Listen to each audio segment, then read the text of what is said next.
Ya, betul. Tuyul itu mahal. Ya, per ekor itu bisa sampai 30 juta. Kalau kesaktiannya itu bisa menembus dari 3 dimensi, itu sampai 30 juta. Jadi tuyul itu juga punya ilmu. Kalau yang paling murah itu 10 juta. Paling murah. Ya, paling murah. Biasanya kalau paling murah itu yang jadi korban istrinya. Ya, istrinya itu tubuhnya enggak pernah bisa gemuk, kurus saja. Karena kenapa? Tuyul ini sering ngempeng. Kata orang Jawa itu ngempeng, ya. Ngempeng ke istrinya. Ya. Berhati-hatilah, ya. Jadi kalau ada orang kurus perempuan, berhati-hatilah, jangan sampai ngingu tuyul. Ya, jangan sampai. Ini bahaya. Ya. Ini sesuatu yang bahaya. Bapak-bapak, Ibu, saudara sekalian, satu hal yang sangat perlu kita garis bawahi. Setelah Tuhan memberikan satu hal kepada saya toleh ke belakang. Toleh ke belakang, dia menyodorkan tangannya. Inikah yang kamu cari? Sebelum saya masuk ke alam gaib, itu yang namanya golean kencono itu sudah diseket. Gambarnya seperti demikian. Tapi di tangan orang itu, saya tidak melihat gambar seperti golean kencono. Persis seperti roti. Ya, saya mulai berpikir, bukan itu yang saya cari. Dia tetap ngomong, ambil ini. Dia tetap ngotot. Saya hanya melihat tangan waktu itu. Tangan dan suara. Tangannya ini penuh dengan sinar yang saya tidak bisa lukiskan. Saya tidak bisa menerima itu. Karena saya nggak bisa menerima, waktu habis. Orang Rogo Sukmo ini ada sebuah waktu. Kalau waktunya habis, dia tidak kembali ke tubuh jasadnya, ini tubuhnya akan hancur. Jadi saya kembali lagi, omong punya omong. Nah, waktu itu Ki Jogobodo tanya pada saya, Habib, kira-kira sudah bisa deteksi? Sudah. Saya cerita kepada Ki Jogobodo, apa yang terjadi? Paranormal itu berbeda dengan Ustadz. Ya, kalau paranormal itu juga bukan orang Islam. Kayak Ki Jogobodo itu bukan orang Islam. Jadi sholat juga enggak, megang Al-Quran juga enggak. Karena kenapa? Rata-rata kalau asli paranormal itu tidak percaya pada surga dan neraka. Termasuk Ki Jogobodo, Ki Gendeng Pamungkas. Itu termasuk orang-orang yang tidak percaya kepada surga dan neraka. Tapi aneh, ketika saya sampaikan kepada Ki Jogobodo menyampaikan kepada saya, Habib, apa yang Habib lihat itu tadi, itu adalah lambang swarga. Ya, ini saya terjemahkan karena beliau kalau ngomong sama saya bahasa Jawa. Habib, sing jenengan tinggal ini kumo sakjane wujude swarga. Saya mulai berpikir, orang yang tidak percaya kepada surga dan neraka, dia bisa membuat pernyataan bahwa itu adalah wujud, widatul wujud dari Nurjana itu sendiri. Terus saya bilang, tolong deteksi, ya, deteksi tangan siapa yang menyentuh saya. Bukan apa-apa, sekedar bahasa orang yang lagi putus asa. Saya mau balik lagi ke jasad saya. Akhirnya dalam hati saya waktu itu mulai baca Subhanallah. Terus saya baca Walhamdulillah. Saya terus membacakannya. Subhanallah, maha suci Engkau ya Allah. Aneh, tak pocono surat jin mendatangkan kekuatan itu gak teko-teko. Tapi ketika saya baca Subhanallah, maha suci Engkau ya Allah, dia datang. Ini mulai jadi perhitungan saya. Di pojokno surat jin gak teko, di pojokno maha suci datang. Ketika datang saya dalam posisi tertundung. Saya merasakan datang itu biasanya memang orang-orang ahli gaib itu merasakan ada kekuatan angin besar, itu dia rasakan, itu datang. Nah, ketika datang, dia langsung katakan satu hal kepada saya. Tanpa tedeng aleng-aleng, dia langsung sampaikan satu kata kepada saya. Ya ayyuhalladzina amanu tubilole tobatana suha. Hai makrus, bertobatlah kamu. Sesungguh-sungguhnya engkau bertobat kepada aku. Saya tanya, siapa kamu? Saya dalam keadaan kontak batin. Dia nggak mau memberitahu saya. Dia sodorkan tangannya persis seperti pertemuan pertama di belakang saya. Dia sodorkan tangannya.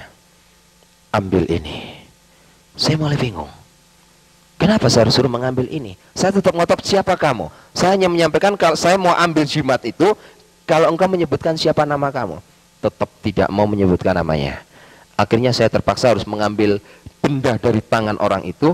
Yang di atas tangan itu adalah roti. Ketika saya ambil, apa yang terjadi?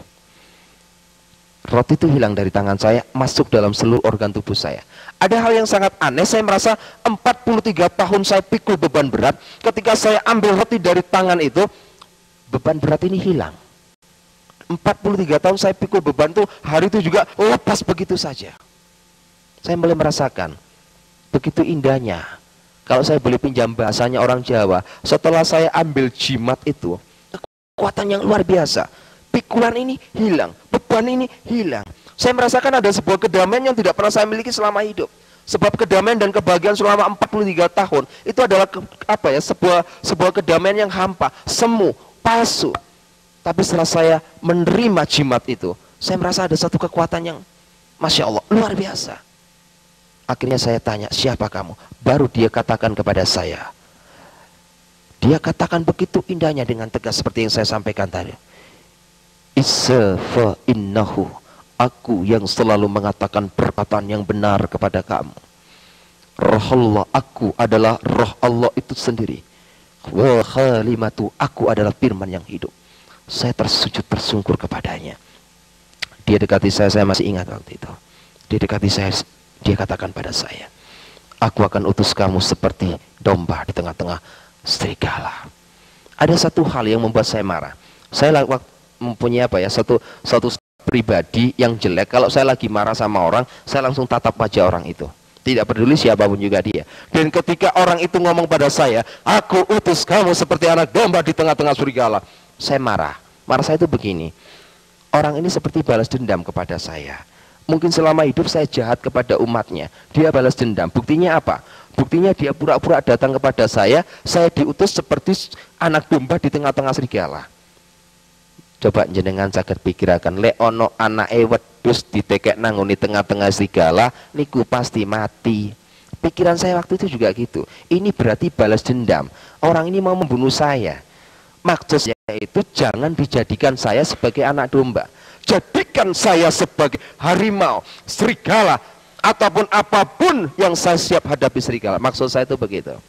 Tetap dia katakan, aku mengutus kamu seperti anak domba di tengah-tengah serigala. Saya katakan, Tuhan, hati saya ini keras, Tuhan. Tapi Tuhan katakan dalam Yeskiel 36:26 jelas di sana kata, aku akan memberikan roh yang baru kepadamu.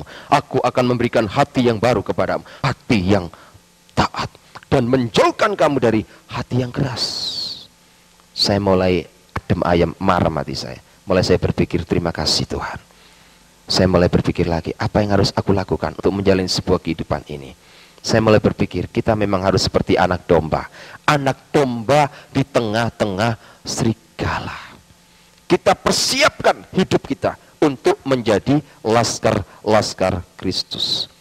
Sehingga apa yang menjadi kejahatan saya, yang sudah saya program pada tahun 2004, Tuhan fatalkan. Akhirnya saya mau ambil keputusan, ikut Yesus. Apa yang terjadi? Saya tidak bisa diterima oleh istri sama 5 anak saya. Saya mulai datang door to door dari gereja ke gereja, meminta pandangan pendapat dari pendeta-pendeta. Setiap gereja yang saya masuki, isinya hanya satu, syudon. Tidak ada satupun gereja yang nggak syudon kepada saya.